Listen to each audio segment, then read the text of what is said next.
we're looking for a rebuilt temple. But you guys cannot build a temple without a red heifer, is that right?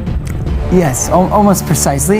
The red heifer allows us to purify the whole nation. Now, this hasn't been done for over 2,000 years. Right. Oh, it's going to go 100%, but I believe It's gonna go. It's 100%. Yeah, the whole thing is going to go. We have to build a temple. अस्सलाम वालेकुम। आज हर कोई red hyper यानी hyper sacrifice के बारे में बात कर रहा है, जो यहूदी लाल गाय की कुर्बानी करने वाले हैं कि उनकी प्लानिंग है कि मस्जिद अक्सा को हम तोड़ेंगे और वहां पर थर्ड टेंपल तामीर करेंगे। तो आज हम जानेंगे कि ये रेड हाइफर क्या चीज है और ये हाइफर सेक्रीफाइस कहां से निकला है, इसकी क्या हिस्ट्री है, इसका क्या बैकग्राउंड है, उसके बारे में हम जानेंगे। तो सबसे पहले ये जो रेड हाइफर यानी हाइफर सेक्रीफाइस किया जाता था, ये ज्यूइश के यहाँ ट्रेडिशन था और हिब्रू में इसे पारा अदुमा कहते हैं। और ये जो हिब्रू बाइबल है इसके चैप्टर 19 में इसका पूरा जिक्र है। मैं उसी के टेक्स्ट के हिसाब से आपको बता रहा हूँ। उसके चैप्टर 19 में पूरा इसका जिक्र है कि रेड हाइफर यानी हाइफर सेक्रीफाइस की हिस्ट्री असल में क्या है, ज्यूइश के यहाँ ट्रेडिशन क्यों है। असल में ये ज्यूइश का ट्रेडिशन इसलिए बना था कि किसी भी नापाक चीज को अगर पाक करना हो या किसी भी चीज की रिकंस्ट्रक्शन करनी हो, असरनो नई तामीर करनी हो, तो उसके लिए रेड हाइफर की कुर्बानी की जाती थी, मतलब लाल गाय की कुर्बानी की जाती थी। लेकिन ये ट्रेडिशन यहूदियों के यहाँ खत्म हो गया था कई बरसों से। जब से ये फर्स्ट हैकल टूटा और फिर सेकंड टेंपल टूटा, उसके बाद यहाँ तक ये सारा ट्रेडिशन इनका खत्म हो चुका था। लेकिन फिर से जब ये फलस्तीन में आकर बसे और अब इन्होंने यहाँ पे जेनोसाइड किया और सारी चीजें की, उसके बाद इनके यहाँ फिर से ये कंसेप्ट उजागर हुआ कि रेड हाइफर असल में चीज है क्या, उसकी कुर्बानी क्या है। तो ज्यूइश एस्केटोलॉजी के मुताबिक आज तक हिस्ट्री में सिर्फ 9 हाइफर जो रेड हाइफर की कुर्बानी हुई है, मतलब सिर्फ 9 लाल गायों की कुर्बानी हुई है।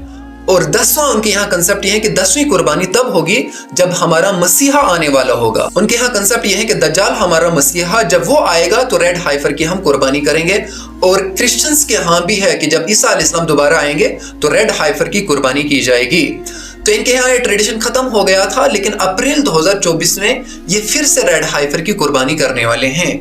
मतलब इन्होंने इंपोर्ट की सितंबर 2022 में 5 रेड हाइफर यानी 5 लाल गाय इन्होंने अमेरिका से $5 लाख में इंपोर्ट की और फिर उनको पालना शुरू किया और अप्रैल 2024 में ये उनकी कुर्बानी करने वाले हैं। उसी के बारे में आपने हर जगह सोशल मीडिया में इसके बारे में सुना होगा कि इसराइल जो है वो रेड हाइफर की कुर्बानी करना चाहता है।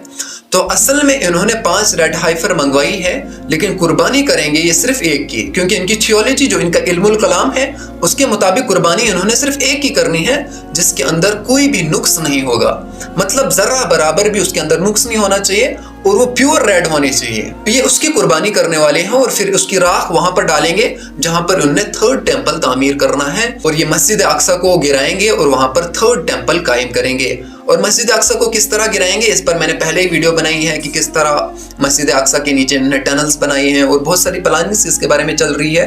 वो वीडियो मैंने पहले ही बनाई है, तो आप उसको भी देख सकते हो। लेकिन बहरहाल ये क्या करना चाहते हैं, ये मस्जिद अक्सा को तोड़ने वाले हैं और वहां पर थर्ड टेंपल कायम करना चाहते हैं। इनके यहाँ ये फिलॉसफी और थियोलॉजी पाई जाती है कि जब थर्ड टेंपल हैकल सुलेमानी तामीर होगा तो रेड हाइफर की कुर्बानी होगी, लाल गाय की कुर्बानी तब करनी है। तो इन्होंने ये सारा जेनोसाइड किया और ये सारी चीजें की। इनको कोई रहम नाम की चीज ही नहीं है। क्यों होगा? क्योंकि अपने मकसद के पीछे पड़े हुए हैं। इनका जो असल हदफ है उसके पीछे ये पड़े हैं, क्योंकि ये 2000 साल से दरबदर की ठोकरें खा रहे हैं। 2000 साल से इनका कोई ठिकाना नहीं है।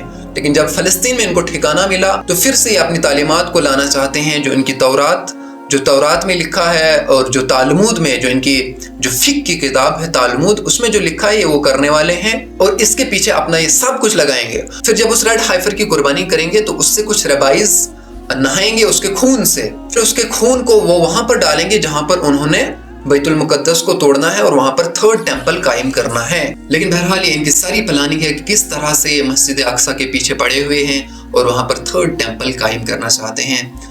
लेकिन अल्लाह रब्बुल इज़्ज़त हमें इस चीज़ से बचाए और बेहतरीन प्लानिंग करने वाला अल्लाह ही है। चाहे कितनी ही चालें चलें, अल्लाह बेहतरीन चाल चलने वाला है।